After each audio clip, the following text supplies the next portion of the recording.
What if you stayed in bed forever?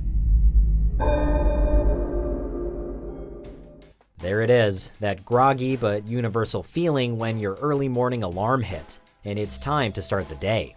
Most of us can relate to not wanting to get out of bed, preferring to stay relaxed in our warm and cushiony cocoon, content to sleep the day away. But you can have too much of a good thing. This is Unveiled, and today we're answering the extraordinary question, what if you stayed in bed forever? Are you a fiend for facts? Are you constantly curious? Then why not subscribe to Unveiled for more clips like this one, and ring the bell for more fascinating content. On a small scale, the majority of us have already experienced the effects of oversleeping, at least to some degree. We spend a third of our lives asleep, and this is normal. But there are also those particular times, like on a Monday morning before a busy week perhaps, when we try to sneak just a little bit more sleep than usual. And often on these days, we experience some short-term effects of extended bed rest. Have you ever found that comfy spot and felt relaxed enough to sleep 8, 9, 10, or more hours of your day away? Afterwards, do you remember any head or muscle aches? Perhaps a feeling of soreness in your lower back and joints? Don't worry, you're not alone, because these are the earliest symptoms and signs that you've been dozing for too long. Whenever we spend longer than usual tucked up in bed, it can affect our blood flow and muscle health in a big way. So say you were laid up for a week. Some of those muscles that aren't being used can lose 10 to 15% of their strength, and over longer periods of time, they'll only continue to weaken. Extended time beneath the sheets can also cause bed sores to develop, which aren't at all pretty. Also known as pressure ulcers, they occur when certain parts of the body don't receive the proper level of blood flow, thanks to an undue amount of pressure in that region. Bed sores start out as red, blotchy patches on your skin, but as they get worse, the skin gets thinner and more fragile, potentially resulting in wet, open wounds and blisters. The most extreme cases of bed sores have even been known to harm the muscle and bone underneath the skin, as part of deep tissue damage. The immediate effects of uninterrupted bed rest don't stop at the skin and muscles either. An extended period of ongoing stasis also decreases the body's endurance. Anyone who gets a lot of cardiovascular exercise knows how brutal and exhausting it can be to go running for the first time after taking a break from the sport.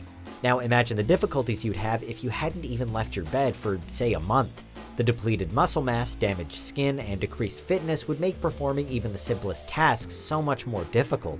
This hasn't stopped people from pushing their luck though, as proved by the various examples of bed rest studies conducted by organizations like NASA. Back in 2014, Andrew Iwanicki made headlines when he was paid $18,000 for a 70-day bed rest study, before writing about the experience for Vice. But Andrew was just one of over 50 people who volunteered for that particular study, and there have been lots more since. The purpose behind these studies is usually to examine how long-term weightlessness could affect astronauts when on prospective deep space missions, or during long-term residency at a space station. Volunteers spend their time in bed with their heads angled downwards at 6 degrees, but they must do all of their normal daily activities while in this position.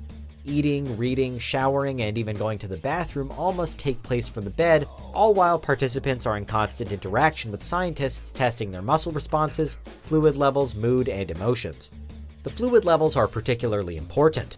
It doesn't matter how comfortable you feel, any sort of extended bed rest will adversely affect blood flow throughout the body, prompting not only bed sores but also severe problems with your heart. Symptoms of severely hampered blood circulation can include cramping, tingling, or numbness, while blood clots can break away from places like your legs and move to the heart, potentially causing a heart attack or stroke. In Andrew's case, dramatic changes to his circulation made it difficult for him to even stand once his 70 days were up. If a person were to remain in bed forever, the immense circulation issues could eventually lead to them developing conditions such as peripheral artery disease or atherosclerosis, both of which can be fatal. In terms of just generally how you'd physically feel, previous bed rest experiments have led their subjects to describe a sensation as though their veins were elastic, so there's also that. And remember, most of what we do know comes from controlled case studies like these, carried out in the name of science, where there's at least a semblance of safety for everyone involved. If you really did choose to stay in bed forever, then there'd be no cutoff point for the physical changes you could go through. So without at least some sort of bed-bound exercise routine to ensure correct circulation, the problems could get worse and worse. This also isn't taking into account the intense mental and emotional strain such an experience might place upon a person.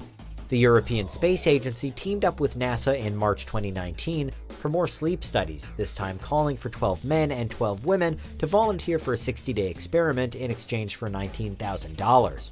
The 24 subjects would be, once again, under constant examination by scientists, and this particular study reportedly sees them spend some time in a centrifuge to gain an even greater insight into what life as an astronaut is like. But aside from the high-tech backdrop, there's also an increasing emphasis on monitoring the psychological strain and experiences that extended rest can cause. It's believed that there are links between feelings of isolation, depression, and a tendency to stay in bed, so it's feared that extended rest, or perhaps extended space travel, could exacerbate situations to a dangerous and potentially life-threatening level. So these studies also work toward understanding how best to limit these negative effects. Although the human body is very adaptable, the stories of those who have, either voluntarily or otherwise, experienced long-term bed rest are enough for us to assume that doing so forever would eventually kill us, with the risks rising as we aged. Even if we were young and healthy enough at the onset to withstand bed sores and blood flow issues, we'd all eventually grow older and more susceptible to various physical problems. Our body would literally break down, weakening much more quickly because of a dramatic decline in any physical activity. From there, we'd be at increased risk of developing potentially deadly skin, muscle, or bone conditions, neurological problems, gastrointestinal failure, and/or cardiovascular disease. And even if we avoided all of those, there'd still be a heightened possibility of lapsing into dementia, mania, or a deep and potentially fatal depression. Hitting the snooze button 2 or 3 times isn't going to kill you. Similarly, bed rest is an essential part of the recovery process for lots of diseases and injuries, diagnosed by thousands of doctors and nurses on a daily basis. But it, like everything else, can be taken to a dangerous extreme. And that's what would happen if you stayed in bed forever. What do you think? Is there anything we missed? Let us know in the comments, check out these other clips from Unveiled, and make sure you subscribe and ring the bell for our latest content.